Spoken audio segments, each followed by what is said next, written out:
power rarely announces itself. It does not always arrive with armies, crowns, or declarations.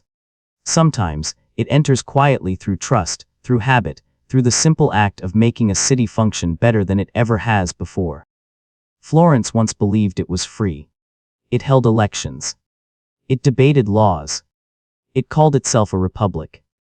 Yet for centuries, its fate revolved around a single family that never ruled until the city could no longer exist without them. They did not conquer Florence. They absorbed it. This is not a story about tyranny. It is a story about something far more dangerous: power so effective, so subtle, that when it finally disappeared, nothing rushed in to replace it. What happens when power leaves no ruins behind, only silence? At the dawn of the 15th century, when church bells drifted through the thin morning mist rising from the Arno River, the city of Florence did not resemble a capital of domination. It was a city of merchants and artisans, bankers and scholars, a place where money traveled faster than noble blood, and where authority was earned not through crowns, but through credibility. Power, in this environment, did not take the shape of armies or royal courts. It existed instead as something far more subtle: a web of credit, obligation, reputation, and trust. It was within this invisible architecture that the Medici family began their ascent, not with conquest, but with ledgers, correspondence, and an acute understanding of human behavior. Florence was, in theory, a republic. Offices rotated. Councils debated. Laws were written to prevent any single family from ruling outright. Yet beneath this civic machinery lay a deeper reality.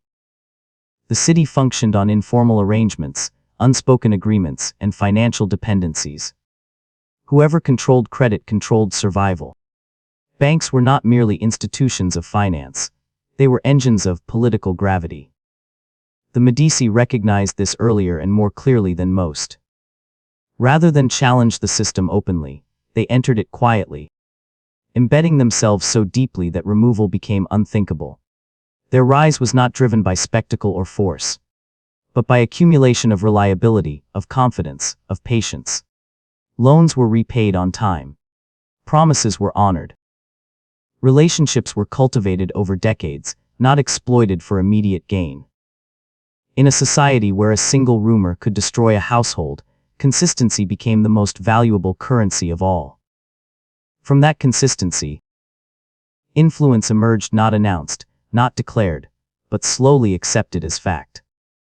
At the center of this early phase stood Cosimo de' Medici, a man later remembered as the father of the fatherland. Though in his formative years he was simply a banker who listened more than he spoke, Cosimo did not attempt to bend Florence to his will. Instead, he allowed Florence to come to him. While rival families fought publicly for offices and prestige, Cosimo invested in stability. Where others sought visible dominance, he cultivated private influence. It was this restraint, this refusal to rule overtly, that laid the groundwork for authority that would endure. In these years, Medici power resembled an unfinished structure. The foundations were already in place, but the facade remained deliberately modest. There were no crowns, no royal insignia, no proclamations of supremacy. Only stone houses, banking halls, and a correspondence network stretching across Europe. Yet within this modest exterior, dependence quietly grew. Florence did not obey the Medici out of fear, but out of necessity and convenience. This dependence produced a historical paradox. The Medici did not rule Florence in the conventional sense, yet Florence could not function without them.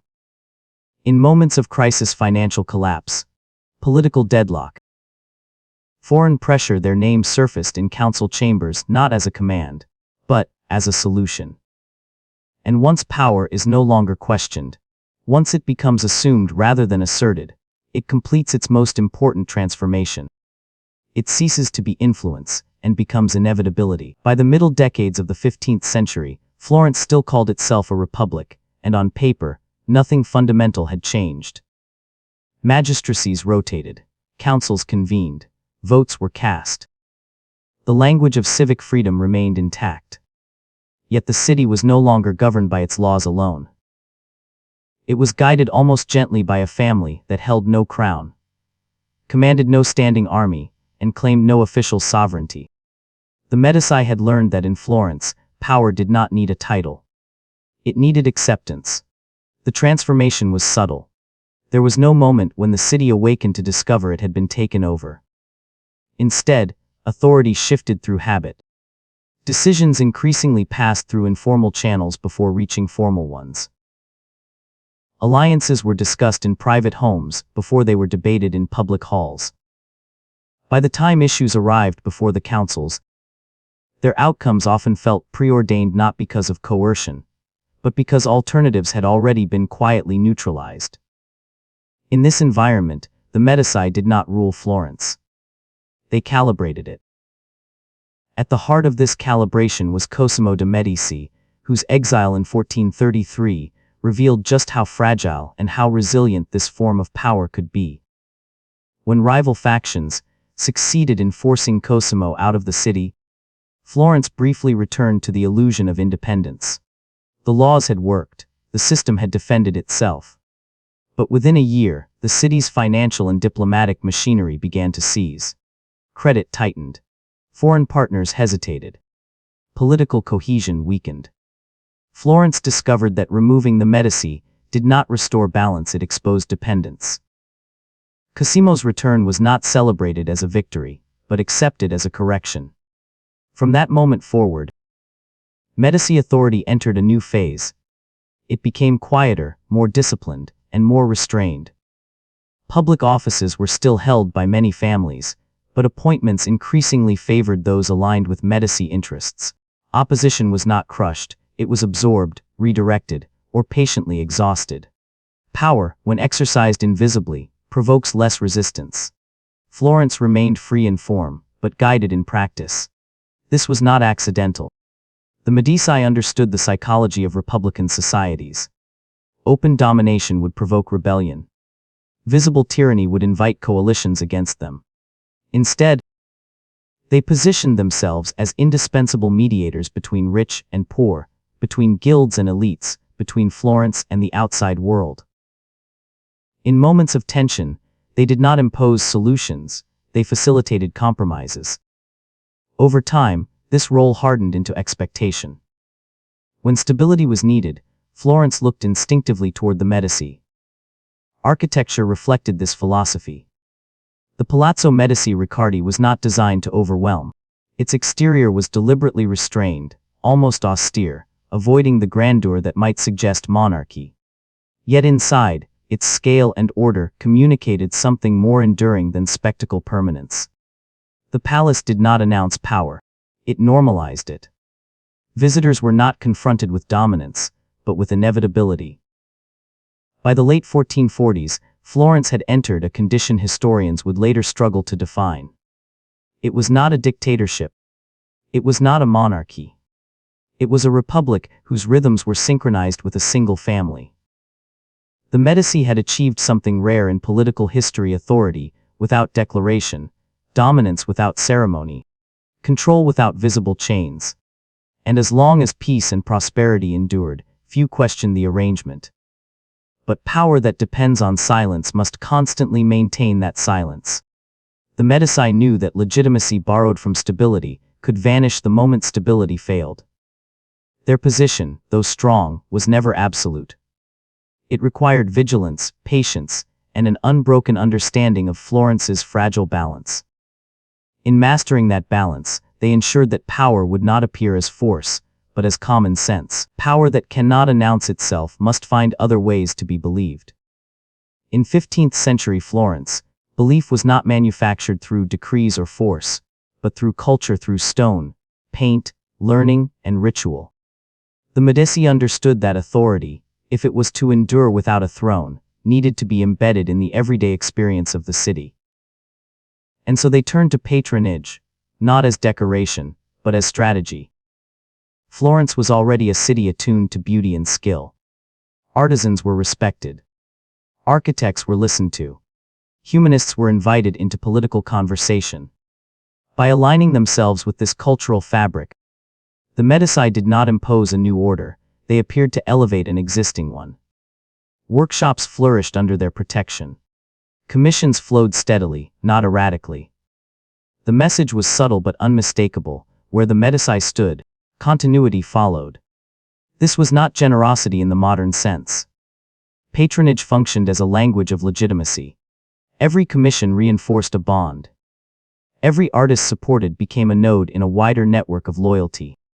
The Medici did not merely fund art, they curated a worldview in which stability, harmony, and proportion mirrored their own political role. Art became a mirror of governance, balanced, rational, and controlled.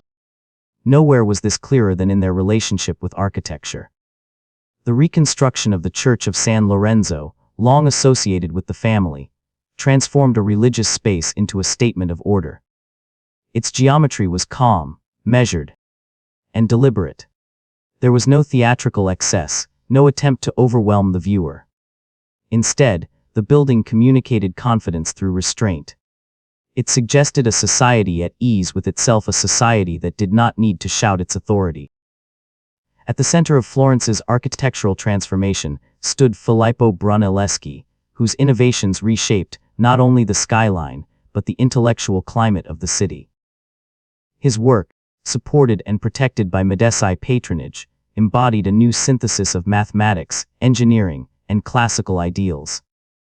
In backing Brunelleschi, the Medici aligned themselves with progress that appeared inevitable rather than imposed. They became patrons of the future, not masters of the present. The most visible symbol of this alignment rose above the city itself. The Great Dome of Florence Cathedral. Though not a Medici project alone, its completion occurred within a Florence shaped by their influence. The dome did not celebrate a family, it celebrated a city. And by ensuring that Florence thrived, the Medici ensured that their own role remained indispensable. Their power was not carved into the stone. It was implied by the city's coherence. Education followed the same logic. Humanist scholars found protection within Medici circles, their libraries preserved, their translations disseminated.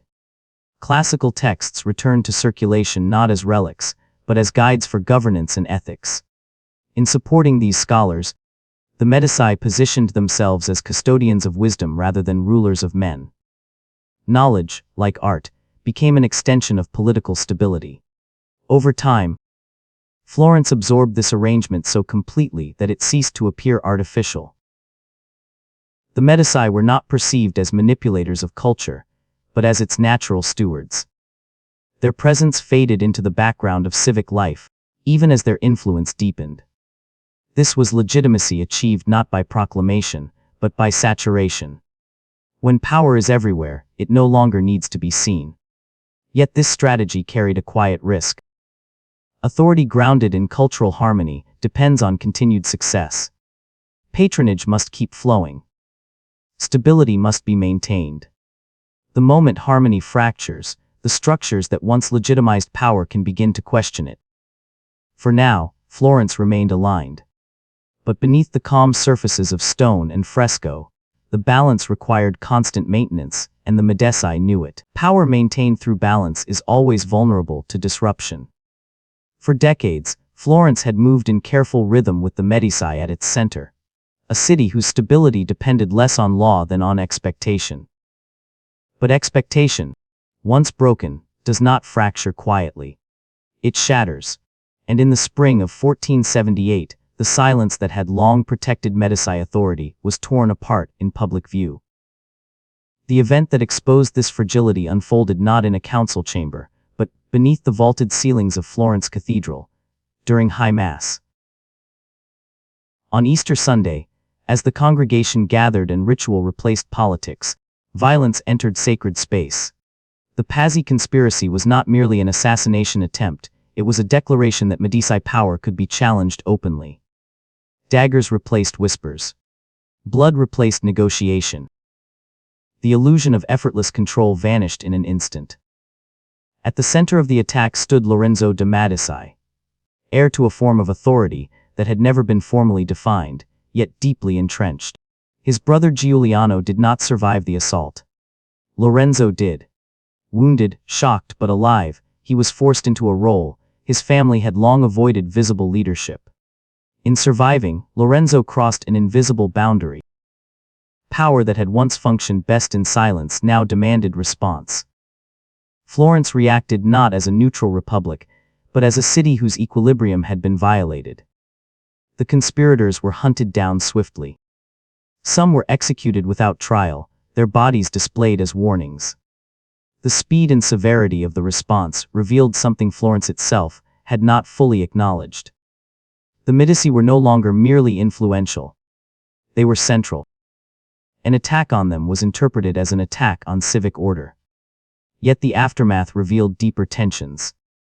The conspiracy had been supported by external forces, including members of the papal court. What followed was not just internal retribution, but diplomatic isolation and war. Florence found itself under pressure from powers far larger than itself. In these moments, the Medici system was tested at its limits. Could authority built on consensus withstand prolonged conflict? Lorenzo's answer was not to abandon restraint, but to adapt it. He negotiated where armies failed. He traveled where generals could not. His journey to Naples, undertaken without guarantees of safety, demonstrated a shift in Medici strategy. Silence alone was no longer sufficient. Authority now required embodiment. Lorenzo became not just a mediator behind the scenes, but a symbol of Florence's survival and of Medici indispensability. This transformation altered the nature of Medici power. The family could no longer fully retreat into the background. Their role had become too explicit, their enemies too bold. The balance between invisibility and authority tilted. Florence still functioned as a republic, but the line separating public governance from private influence blurred further. What had once been accepted quietly was now defended openly. The Pazzi conspiracy did not end Medici dominance. It hardened it. But it also marked the beginning of a new vulnerability. Once power is forced into the light, it becomes accountable in ways it was not before. Expectations rise. Opposition adapts. Silence, once broken, is never fully restored.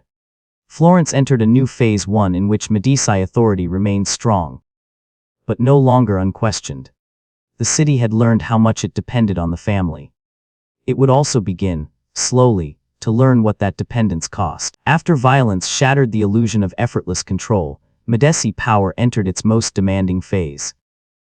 Authority that had once relied on silence now required constant attention. Stability was no longer assumed. It had to be sustained, negotiated, and defended day after day. Florence remained outwardly calm, but beneath that calm lay the labor of preservation. Power, once achieved, revealed itself not as a triumph, but as a burden. In the years following the Pazzi conspiracy, Lorenzo de' Medici became the visible axis around which Florence turned. He did not claim kingship, nor did he dismantle republican institutions. Instead, he absorbed responsibility without formally possessing it. Crises, foreign threats, factional disputes, economic pressures were increasingly referred to Lorenzo personally. His authority was no longer informal guidance alone. It was expectation.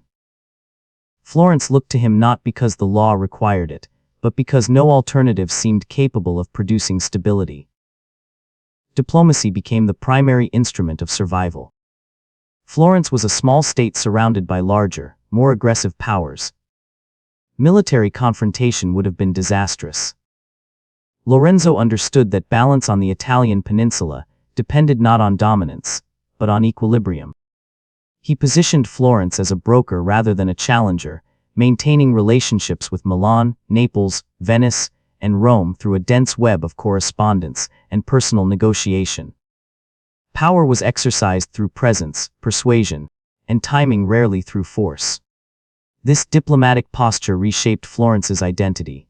The city became less a center of expansion and more a hub of mediation. Its security rested not on walls, but on reputation. And that reputation was inseparable from the Medici name. Florence's survival became proof of Medici competence. Each avoided war reinforced the belief that their guidance was not merely beneficial, but necessary. Yet this success came at a cost. The mechanisms that sustained Medici authority demanded constant vigilance. Alliances had to be renewed. Rivals had to be managed rather than eliminated. Public opinion, though muted, could not be ignored. The family's dominance depended on remaining indispensable, without appearing oppressive, a balance that grew more precarious with each passing year. Cultural patronage continued, but its meaning subtly shifted. Art and scholarship no longer merely legitimized Medici power, they helped stabilize it. Festivals, commissions, and intellectual gatherings served as reminders of continuity in a city that had recently witnessed bloodshed. Harmony became not just an aesthetic ideal, but a political necessity. Disorder was dangerous. Memory was fragile. Culture softened the edges of authority and helped Florence forget how close it had come to collapse. At the same time, dependence deepened. Institutions that once functioned independently increasingly relied on Medici mediation. The Republic's forms endured, but its autonomy thinned. This dependency did not provoke immediate resistance because life, for most citizens, remained predictable. Trade continued. Art flourished. Peace held. The absence of crisis disguised the accumulation of imbalance. Lorenzo himself embodied this contradiction. Celebrated as a patron, poet, and peacemaker, he also bore the strain of a system that could not survive without him. The more Florence relied on his judgment, the more fragile the arrangement became. Authority concentrated not through decree, but through habit. And habits, once formed, are difficult to break without shock. By the end of the 1480s, Medici power appeared unassailable. Florence was stable, prosperous, and admired. Yet beneath that stability lay a quiet truth. The system required constant care, and it had narrowed around a single figure. Power that depends on one voice, however skillful, carries within it the certainty of eventual rupture. The Medici had learned how to rule without ruling. They had not yet learned how to endure absence. In April of 1492, Florence lost not a ruler, but a fulcrum. The death of Lorenzo de' Medici did not arrive with the drama of assassination or revolution. It came quietly, after illness, in a city accustomed to his presence. Yet the silence that followed was heavier than any outcry. What vanished with Lorenzo was not simply leadership, but the invisible structure that had held Florence in balance for nearly 3 decades. The institutions of the Republic remained intact. Councils still convened. Laws were still observed. But the habits that had sustained Medici authority could not survive his absence unchanged. Power that had concentrated through personal judgment now lacked a center. The mechanisms of mediation once automatic hesitated. Decisions that would have been deferred to Lorenzo now returned, unresolved, to the public sphere. Florence discovered that stability had depended less on systems than on a single, irreplaceable presence. Lorenzo's heirs inherited influence without mastery. Piero de' Medici possessed neither his father's patience nor his political intuition. Where Lorenzo listened, Piero asserted. Where Lorenzo negotiated, Piero demanded. The difference was immediate and destabilizing. Alliances frayed. Confidence weakened. The city, long accustomed to quiet calibration, found itself confronted with blunt authority and reacted with unease. Into this vacuum stepped a voice that did not seek compromise. Girolamo Savonarola, a Dominican friar, rose from the pulpit with a message that cut through Florence's cultivated restraint. He did not speak of balance or harmony. He spoke of judgment. To Savonarola, Florence's prosperity was not evidence of virtue, but of corruption. The Medici were not guardians of order, but symbols of moral decay. His sermons reframed power not as necessity, but as sin. Savonarola's appeal lay not in policy, but in clarity. After decades of indirect rule, his words offered certainty. He named enemies. He promised purification. In a city disoriented by the loss of its center, certainty was seductive. Florence, once governed by silence, now filled its public spaces with accusation and prophecy. The cultural language that had legitimized Medici power, art, humanism, measured reason, was recast as excess and vanity. Foreign pressures intensified the crisis.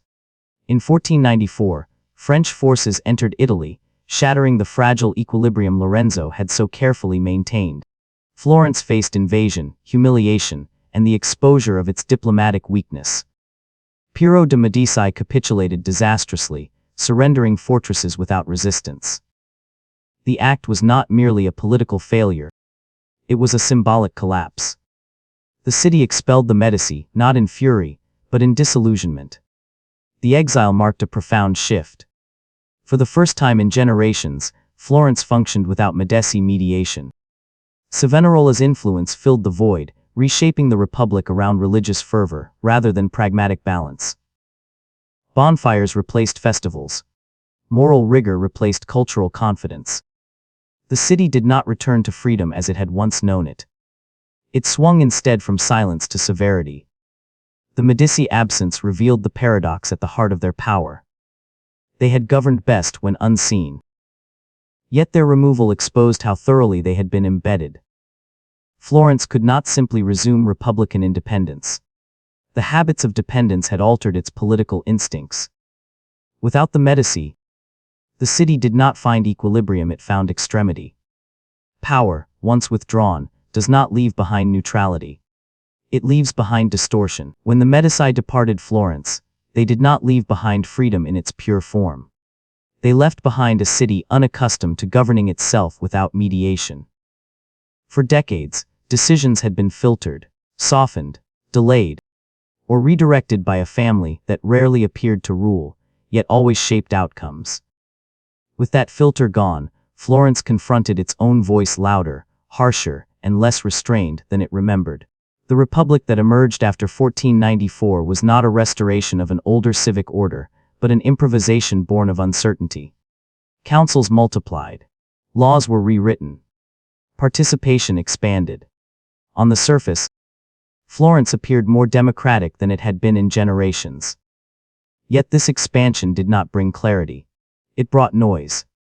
Without a stabilizing center, politics fractured into moral absolutism and factional suspicion. Debate gave way to denunciation. At the center of this transformation stood Girolamo Savonarola, whose influence now extended beyond the pulpit into the machinery of government. Savonarola did not seek office, yet policy bent around his sermons. He rejected the language of compromise that had defined Medici-era governance. In its place, he offered purity. Florence, he declared, must become a city chosen by God or face destruction. The cultural consequences were immediate. Art that once symbolized harmony was recast as temptation. Luxury became evidence of sin. The bonfire of the vanities was not merely an act of religious fervor, it was a political ritual. By destroying books, paintings, cosmetics, and musical instruments, Florence attempted to erase its recent past. The city was not only rejecting the Medici, it was rejecting the identity that had grown around them. Yet moral clarity proved a poor substitute for political balance. Savonarola's authority depended on continued crisis. His power thrived on fear of divine punishment and foreign invasion. When disaster failed to arrive on schedule, doubt crept in. Florence began to fracture once more, not between Medici loyalists and opponents, but between believers and skeptics. Externally, Florence's position weakened further. Without Medici diplomacy, the city lacked reliable allies. Its republican ideals inspired admiration, but not protection. The Italian peninsula was entering an era of open conflict, dominated by monarchies and armies. Florence possessed neither. The city had traded pragmatic invisibility for conspicuous vulnerability. Savonarola's fall was as swift as his rise. Accused of heresy and political manipulation, he was arrested, tried, and executed in Piazza della Signoria. His death did not restore stability. It confirmed Florence's exhaustion. The experiment in moral absolutism had failed to produce security. The Republic survived, but hollowed, suspicious of concentrated power, yet unable to function without it.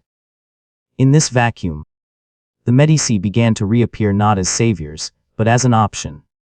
Memory, once suppressed, returned selectively. The city recalled peace more easily than domination. It remembered prosperity more clearly than dependence. Absence softened judgment. What had once been resented as quiet control was now reconsidered as competent stewardship. Florence did not ask whether the Medici should return. It asked whether the city could endure continued uncertainty. In that question lay the family's quiet advantage. Power, once embedded deeply enough, does not require force to reclaim its place. It waits for exhaustion to do the work. The Republic had discovered a painful truth.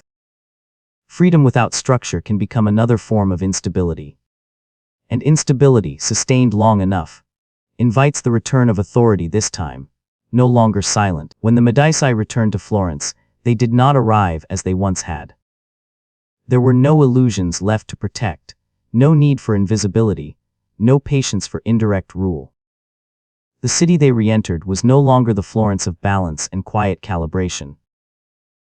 It was a city worn down by instability, by moral extremism, by foreign pressure, and by its own failed experiments in purity and freedom. Exhaustion, not loyalty, opened the gates. In 1512, with external military support, the Medici reclaimed control. This return marked a decisive break with the past. The family no longer pretended to guide the Republic from the shadows. The language of mediation gave way to the language of authority. Florence remained nominally republican for a time, but the transformation was irreversible. What had once been informal influence hardened into institutional rule. This evolution reached its final form under Cosimo I de' Medici, whose rise signaled the end of ambiguity. Florence was no longer a republic shaped by a family. It became a state ruled by one. Titles replaced discretion. Armies replaced negotiation. Bureaucracy replaced habit. The Medici had learned, through exile and return, that silence was no longer sufficient to secure power. Yet something essential was lost in the process. The Medici state was stronger, more centralized, and more durable than anything that had existed before. But it was also heavier. Florence ceased to be a city that produced power quietly and organically. It became a capital that administered it. Stability returned, but creativity narrowed. Debate softened into obedience. The city endured, but it no longer surprised. Architecture reflected this final transformation. Fortifications rose where open spaces had once invited conversation. Palaces projected authority rather than restraint. Power was now meant to be seen. The subtle equilibrium of the 15th century had given way to the permanence of rule. Florence no longer depended on the Medici because it trusted them. It depended on them because it could not imagine an alternative. Over time, Medici rule became ordinary. Generations were born into it. Memory of the earlier, quieter dominance faded. What remained was not resentment, but acceptance. Power, once contested and negotiated, settled into the background of daily life. The Medici dynasty did not end in dramatic collapse. It dissolved slowly into history, leaving behind institutions, borders, and habits that outlived the family itself. And when their line finally ended, Florence did not erupt. There was no reckoning, no restoration, no clear verdict. The silence that followed was deeper than before. Not the silence of hidden power, but the silence of normalization. Authority had done its work so thoroughly that its absence no longer felt like liberation. This is the enduring legacy of the Medici, not merely that they ruled Florence, but that they reshaped how power could exist. They proved that authority does not always announce itself with violence, nor disappear with revolution. Sometimes it withdraws so completely into the structures of society that history no longer knows where it ends. Power had passed. What remained was its architecture. History often teaches us how power is seized, how it is exercised, and how it collapses. It is far less attentive to what follows, what lingers after authority withdraws. After dynasties fade, after names once spoken with caution become carved into stone and guidebooks. The Medici do not belong to the history of sudden endings. Their story concludes not with overthrow, but with absorption, and it is in that absorption that their final influence can be measured most clearly. By the time the Medici dynasty, formally ended in the 18th century, Florence no longer perceived itself as living under a legacy. The family had ceased to feel like a presence at all. Their power had completed its most complete transformation. It had become environment. Streets, institutions, borders, administrative habits, cultural expectations, these remained, even as the bloodline faded. Authority had outlived its authors. This is the final paradox of Medici power. They began by ruling invisibly in order to survive. They ended by disappearing so completely into the structures of society that their absence produced no rupture. There was no collective reckoning, no return to an earlier civic purity, no decisive historical correction. Florence simply continued governed differently, ruled by others, yet shaped by patterns the Medici had set centuries earlier. To understand this endurance, one must look beyond politics. The Medici were never merely a ruling family. They were architects of behavior. They reshaped how Florence understood stability, legitimacy, and authority itself. Long after their rule hardened into titles and armies, the deeper imprint remained psychological. Power was no longer imagined solely as something seized through force. It could be cultivated, normalized, and maintained through continuity. Florence learned this lesson so thoroughly that it forgot it had learned it at all. Modern Florence, admired for its art, studied for its Renaissance brilliance, often appears frozen in a moment of cultural triumph. Yet beneath that curated image lies a city layered with invisible governance. The organization of space, the prominence of civic buildings, the alignment of cultural prestige with political memory all reflect a worldview forged under Medici influence. Art is not merely celebrated, it is institutionalized. Culture is not rebellious, it is preserved. This is not accidental. It is inheritance. The Medici understood something that later states would rediscover repeatedly, that power is most secure when it does not feel imposed. When authority aligns itself with identity, resistance weakens. Florence came to see itself as a city of refinement, balance, and order, values reinforced by centuries of Medici patronage and governance. Even when later regimes replaced them, those values persisted, shaping what was considered acceptable rule. This continuity explains why the Medici provoke fascination rather than outrage. Unlike tyrants remembered for cruelty or conquerors defined by destruction, they are recalled through libraries, churches, and paintings. Their violence, when it occurred, dissolved into the broader narrative of stability. Their manipulations faded behind achievements that seemed to benefit the city as a whole. Memory softened judgment. Yet this softness carries a cost. The Medici legacy complicates our understanding of freedom. Florence did not lose its republican forms immediately. It lost, instead, its reflex for independence. Decision-making gradually centralized around competence rather than consent. Over time, effectiveness replaced participation as the measure of good governance. This trade-off, stability for autonomy, did not appear dramatic in the moment. It accumulated quietly, generation by generation. In this sense, the Medici did not merely rule Florence. They trained it. The city learned to accept authority that delivered peace, prosperity, and cultural brilliance, even if it narrowed political possibility. That lesson echoes far beyond Tuscany. Modern states, corporations, and institutions continue to rely on similar logic, rule not by command, but by indispensability. Control not through fear, but through function. The Medici were not an anomaly. They were an early demonstration. Their story also challenges the idea that power must always announce itself to be real. For much of their history, Medici dominance was deniable, negotiable, and informal. It thrived precisely because it avoided clarity. Only when silence failed during exile, invasion, or moral upheaval did the family resort to overt rule. By then, the habit of dependence had already done its work. Even the eventual transformation of Florence into a ducal state did not erase this earlier lesson. It confirmed it. Authority, once visible, had to be defended. But authority, once normalized, required no defense at all. The Medici experienced both phases and ensured that the first shaped the second. What remains most striking, centuries later, is how little resentment survived them. Florence does not commemorate Medici oppression. It commemorates Medici achievement. This selective memory reveals the final power of their legacy, the ability to define how they would be remembered. By embedding themselves in culture rather than coercion, they shaped not only history, but historiography.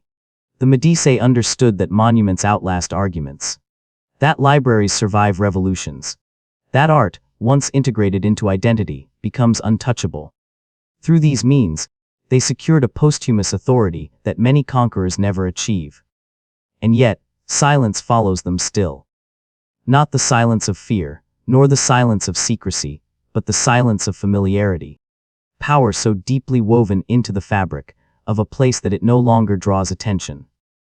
Visitors walk through Florence unaware that the city's calm coherence is itself a historical artifact. A product of centuries in which authority learned how to retreat without vanishing. This is the final stage of power, not collapse, not triumph, but absorption. The Medici did not fall as Rome fell. They did not burn as other dynasties burned.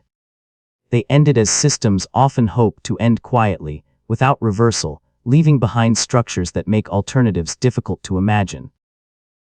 Their absence did not restore an earlier freedom, because that freedom no longer existed in recognizable form. What Florence inherited was not tyranny, nor liberty, but continuity. And continuity, sustained long enough, becomes invisible. In this invisibility lies the Medici's last lesson. Power does not always announce its arrival, and it does not always mark its departure. Sometimes it simply settles into stone, into habit, into memory until history itself struggles to separate the city from the force that once shaped it. The Medici are gone. Florence remains. And in that endurance, their power still speaks without a voice.